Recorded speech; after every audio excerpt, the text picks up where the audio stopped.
we will read about what happens when metal reacts with acid. यानी कल अपने पढ़ा था पानी के साथ किस तरह से रिएक्ट करते हैं, ऑक्सीजन के साथ किस तरह से रिएक्ट करते हैं. Now today we will read about how do they react with acids. तो वी हैव ऑलरेडी लर्न कि मेटल एसिड के साथ रिएक्ट करके क्या बनाते हैं, सॉल्ट बनाते हैं और नाइट्रोजन बनाते हैं. So here it is the reaction given. ठीक है, जो ये रिएक्शन दी है आपको इसको इम्पोर्टेंट मार्क कर लेना. मतलब ये बेसिक चीज़ें जो पता होनी चाहिए कि मेटल एसिड के साथ रिएक्ट करेगा तो salt and water hydrogen gas देगा. ठीक है, और ये पता भी आपको इसलिए बोला था ना मैंने कि सोर खट्टी चीज़ों को एसिड्स को मेटल की चीज़ों में स्टोर नहीं करते हैं, वही वाली रिएक्शन नहीं है. तो इसमें ऑल द एक्टिविटी 3.11 की गई है जिसमें all the metal samples collect करने आपको except sodium and potassium again, क्योंकि ये दोनों अलग है थोड़े. ठीक है, क्योंकि ये तो बहुत विग्रेसली रिएक्ट कर जाएंगे कोल्ड वाटर के साथ भी. तो यहाँ कॉशन लिखा है इसलिए डू नॉट टेक देम.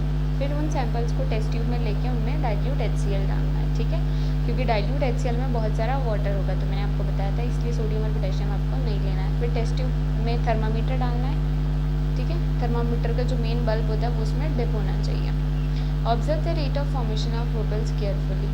और जो बबल्स बन रहे हैं उनकी रेट ऑफ फॉर्मेशन यानी कितने बन रहे हैं, किस स्पीड से बन रहे हैं, वो आपको इसमें ध्यान, उसकी रेट को ध्यान से ऑब्जर्व करना है. Which metals reacted vigorously with dilute hydrochloric acid. फिर ये ऑब्जर्व करना है किसने विग्रेसली रिएक्ट किया यानी बहुत ज़्यादा हाई एक्सप्लोजन के साथ रिएक्ट किया, या किसने स्लोली रिएक्ट किया, किसने रिएक्ट किया ही नहीं, किसने नॉर्मली रिएक्ट किया. ठीक है, किसका टेम्परेचर हाईएस्ट गया, सबसे ज़्यादा गया, किसका लोवेस्ट गया. तो उसके अकॉर्डिंग अपन उनको फिर उनके एसिड के साथ के रिएक्शन के ऑर्डर में जमा देंगे, चाहे डिक्रीजिंग हो चाहे इंक्रीजिंग. ठीक है, तो वो एक ऑर्डर अपन को उससे मिल जाएगा इन सबको ऑब्जर्व करके. तो right equation for the reaction of magnesium के लिए लिखो, एल्यूमिनियम के लिए, जिंक के लिए, आयरन के लिए. उनकी सबकी रिएक्शन लिखनी है HCl के साथ. Hydrogen gas is not evolve when a metal reacts with nitric acid. जब जो मैं अंडरलाइन करती हूँ यहाँ पे आपको वो भी कर लेना है. तो हाइड्रोजन गैस जो है इवॉल्व नहीं होती है अगर मेटल ने नाइट्रिक एसिड के साथ रिएक्ट किया है. सिंस अपन कह रहे हैं ना कि मेटल एसिड के साथ रिएक्ट करते हैं तो हाइड्रोजन गैस रिलीज होती है, बट नाइट्रिक एसिड के साथ नहीं होती है. ठीक है, इसका रीज़न भी नीचे दे रखा है, वो भी आपको अंडरलाइन कर लेना. It is because HNO3 is strong oxidising agent. But HNO3 क्या है, ऑक्सीडाइजिंग एजेंट है. It oxidize the H2 produced to water and itself get reduced to any of the nitrogen oxide. ठीक है, तो ये बोर्ड 2 लाइंस आपको underline कर लेनी है. तो वो किस में बदल जाता है, नाइट्रोजन ऑक्साइड्स में बदल जाता है, N2O में, NO में एंड NO2 में. But magnesium and manganese react with very dilute HNO3 to react. ये भी आपको इम्पॉर्टेंट है, मार्क कर लेना है. ठीक है, तो ये होल पैराग्राफ एक्चुअली आपके लिए इम्पॉर्टेंट है, यहाँ से यहाँ तक, हाइड्रोजन से लेके यहाँ तक. ठीक है, तो आप इसको इजीली पढ़ लेना. ठीक है, बहुत इजी है ये. You must have observed in activity 3.11 कि rate of formation of bubbles was the fastest in case of magnesium. तो वो जो बबल थे बहुत ज़्यादा फास्टली बन रहे थे मैग्नीशियम के केस में, यानी मैग्नीशियम को जब एसिड से अपन ने रिएक्ट करवाया. The reaction was also the most exothermic in this case. Now again exothermic reactions आपको पता है जिसमें हीट रिलीज होती है. ठीक है, तो रिएक्शन बहुत ज़्यादा एक्सोथर्मिक भी थी उस केस में, मैग्नीशियम के केस में सबसे ज़्यादा एक्सोथर्मिक थी, यानी सबसे ज़्यादा हीट उसी में रिलीज हुई. इसीलिए रिएक्टिविटी ऑर्डर क्या आया अपने पास, ये रिएक्टिविटी ऑर्डर आपको याद रखना है. ठीक है, एसिड के साथ, तो एसिड के साथ सबसे ज़्यादा रिएक्ट मैग्नीशियम ने किया, फिर एल्यूमिनियम ने, फिर जिंक ने और फिर आयरन ने. तो आयरन ने सबसे कम किया. In the case of copper no bubbles were seen and the temperature also remain unchanged. तो कॉपर ने, ये वाली चीज़ भी आपके लिए इम्पोर्टेंट है यहाँ से यहाँ तक. ठीक है, अंडरलाइन कर लेना, ये पूरे 2 पैराग्राफ पूरी इम्पोर्टेंट है. तो इन केस ऑफ कॉपर क्या हुआ, कोई भी बबल नहीं बने, टेम्परेचर भी बिल्कुल चेंज नहीं हुआ. इससे क्या पता चल रहा था कि जो कॉपर है उसने डाइल्यूट HCl के साथ रिएक्ट ही नहीं किया, तो वो बिल्कुल ही लेस रिएक्टिव था. ठीक है, now what is aqua regia, yellow box दे रखा है. एक्वारीजिया क्या होता है, जिसमें हाइड्रोक्लोरिक, ये पता होना चाहिए आपको. मेन चीज़ इसमें क्या ध्यान रखने वाली है कि हाइड्रोक्लोरिक एसिड और कॉन्सेंट्रेटेड नाइट्रिक एसिड यानी HNO3, उनको 3:1 में लिया जाता है और उससे बन जाता है एक्वा रीजिया। और एक्वा रीजिया का यूज़ क्या है कि इसमें गोल्ड जैसे सब्सटेंस भी डिज़ोल्व हो जाते हैं, ठीक है, यानी गोल्ड जैसी चीज़ें भी इसमें डिज़ोल्व हो जाएगी एक्वा रीजिया में। समझ में आया? इट इज़ हाईली कोरोसिव होता है ये, बहुत ज़्यादा हाईली कोरोसिव है एक्वा रीजिया, इसको टच भी नहीं करना चाहिए।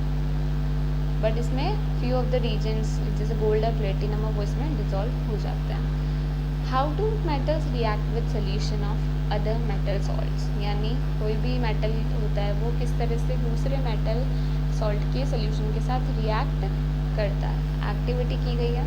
Take a clean wire of copper and iron nail ली और एक कॉपर वायर लिया, ठीक है। Put the copper wire in a solution of iron sulphate, copper wire को किसके सोल्यूशन में रख दिया, आयरन सल्फेट के सोल्यूशन में कॉपर वायर को हमने डाल दिया।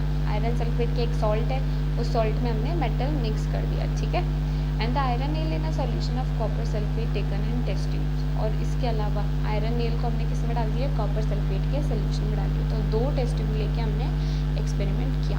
अब इस एक्सपेरिमेंट को आपको 20 मिनट्स तक ऑब्जर्व करना है, ठीक है, और 20 मिनट्स ऑब्जर्व करने के बाद आपको रिएक्शन का रिजल्ट लिखना है। In which test tube do you find the reaction has occurred, तो दोनों टेस्ट ट्यूब में से आपको किस में रिएक्शन देखने को मिली और किस बेसिस पे आप ये कह सकते हो कि उसमें एक्चुअली में रिएक्शन हुई, क्योंकि कुछ ना कुछ चेंज हुआ होगा, colour, smell, something like that, तभी आप बोल पाओगे कि रिएक्शन हुई है। Can you correlate your observation from the activities 3.9, 10 and 11, क्या उससे आप अपनी सिचुएशन को रिलेट कर सकते हो इस एक्टिविटी के ऑब्जर्वेशन को बाकी एक्टिविटी के ऑब्जर्वेशन से। अब अगर केमिकल रिएक्शन हुई है तो उसके लिए आपको एक बैलेंस्ड केमिकल इक्वेशन लिखनी है कि क्या रिएक्शन हुई हमारी, क्योंकि क्या क्या मिक्स किया आपने ये तो पता है, और क्या उसमें चेंज हुआ होगा ये भी आपको पता है। बेसिकली ये डिस्प्लेसमेंट रिएक्शन ही है, यहाँ पे ध्यान से देखो तो Fe प्लस CuSO4 किया है, कॉपर सल्फेट यानी CuSO4 और आयरन नील यानी Fe, तो आपको पता है उसमें FeSO4 उसकी जगह ले लेता है और ब्राउन कलर हो जाता है, CuSO4 की जगह ले लेता है CuSO4 में कॉपर की और FeSO4 बना लेता है। तो वही रिएक्शन आपको यहाँ लिखनी है, समझ में आया? तो name the type of reaction, मैंने आंसर ऑलरेडी बता दिया, इट इज़ डिस्प्लेसमेंट रिएक्शन, ठीक है, तो आपको बताना था वही कि टाइप ऑफ रिएक्शन कौन सा है। Now reactive metal can displace, ये भी मैंने आपको बताया था, जो ज़्यादा पावरफुल होता है, जो जिसमें ज़्यादा ताकत है, एनर्जी है, वो लेस पावरफुल को उसकी जगह से हटाता है।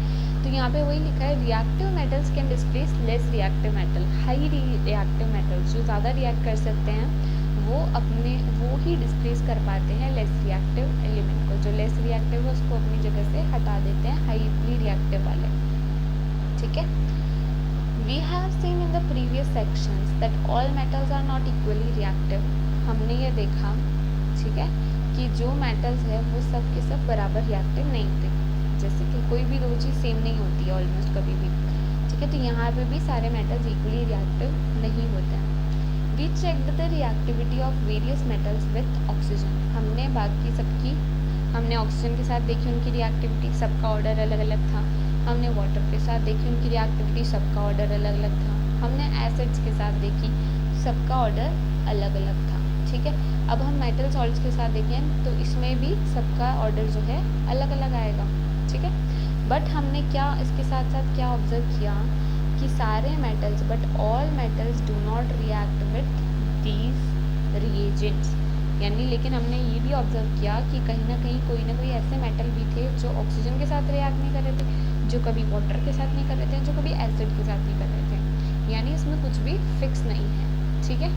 तो हमने जितने भी सैंपल लिए थे सारे के सारे, जो भी हमने सैंपल लिए हम उन सबको एक ऑर्डर में नहीं रख पाए, क्यों? क्योंकि कुछ तो रिएक्ट ही नहीं कर रहे थे, तो उनके बारे में पता ही नहीं चल रहा था कि वो कौन सी प्लेस पे आते हैं, ठीक है।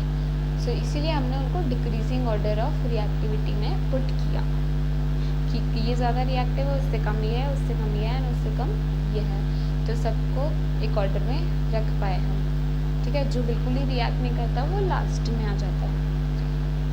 Now displacement reaction study in chapter 1 give better evidence about the reactivity of metals. मैंने पढ़ाया था आपको चैप्टर 1 में डिस्प्लेसमेंट रिएक्शन, उससे हमको बेटर तरीके से पता चलता है कि क्या रिएक्टिविटी ऑर्डर रहेगा। समझ में आया? It is simple and easy if metal A displaces metal B from its solution.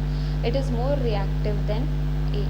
तो ये लाइन क्या कहना चाहती है, अगर A जो है डिस्प्लेस कर लेता है मेटल B को फ्रॉम इट्स सोल्यूशन, यानी मेटल B के सोल्यूशन में से मेटल A जो है मेटल B को हटा देता है, तो वो जाहिर सी बात है मेटल B से वो ज़्यादा रिएक्टिव है, तभी तो उसने उसको जगह से हटाया।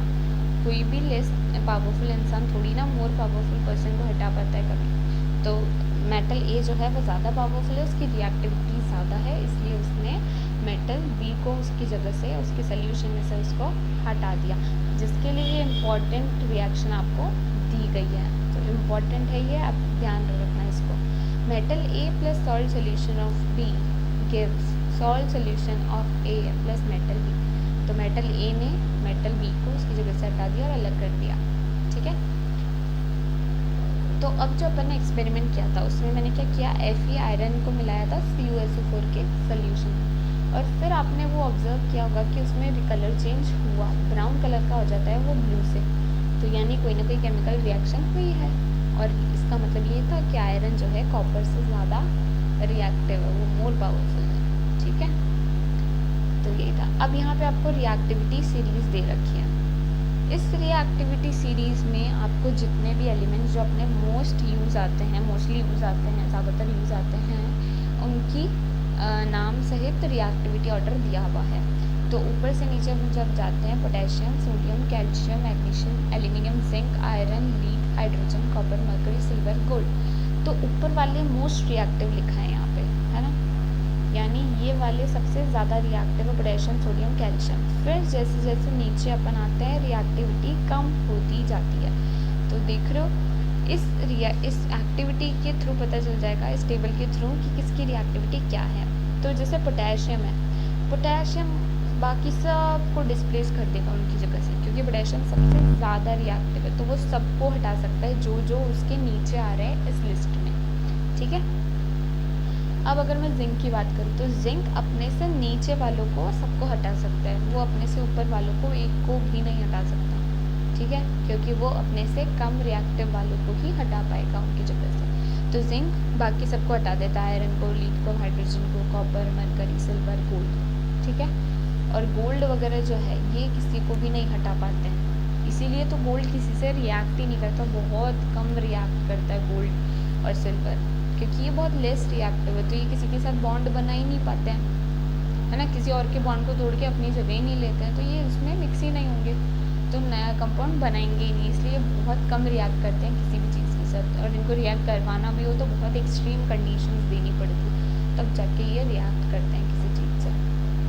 तो समझ में आया ये रिएक्टिविटी ऑर्डर, ये टेबल आपको लर्न करनी है तो यूज़फुल होती है। कभी कभी आपको ऐसा क्वेश्चन आ सकता है कि एक इक्वेशन लिख दी, केमिकल इक्वेशन, और लेफ्ट हैंड साइड की यानी सिर्फ रिएक्टेंट, और फिर राइट साइड में एरो करके पूछ लिया कि ये रिएक्शन होगी या नहीं होगी ये बताओ। तो वहाँ आपको इस रिएक्टिविटी ऑर्डर से ही पता चलेगा कि वो रिएक्शन होगी या नहीं होगी, क्योंकि अगर ज़्यादा रिएक्टिव वाला है और वो लेस रिएक्टिव को हटा सकता है तो ही तो रिएक्शन होगी, वरना वो रिएक्शन होगी ही नहीं। यानी FeSO4 में मैं Cu मिला दूँ, मान लो FeSO4 Fe आयरन ज़्यादा रिएक्टिव है कॉपर से, ठीक है, उसमें मैंने Cu मिला दिया कॉपर, तो कॉपर उसको कभी उसकी जगह से हटाएगा ही नहीं, तो वो रिएक्शन करेगा ही नहीं, वो रिएक्ट करेंगे नहीं आपस में, दोनों अलग अलग। समझ में आया आपको? तो ये था आपका चैप्टर, में आप ये देख लेना रिएक्टिविटी ऑर्डर एक बार। ठीक है, ये क्वेश्चंस आप इसके ये वाले पूरे कर सकते हो, तो ये क्वेश्चंस है ना आपको अपने आप करने हैं सारे। ठीक है, इनमें से कोई नहीं आएगा तो फिर बाद में आप डाउट पूछ सकते हो, बट ये क्वेश्चंस आपको करने हैं, इन सबको सॉल्व करना है। ठीक है, आपके लिए बेनिफिशियल रहेगा, और बुक में ही कर लेना, छोटी छोटी रिएक्शन से लिखने को बोलेगा, ये ज़्यादा कुछ नहीं बोलेगा।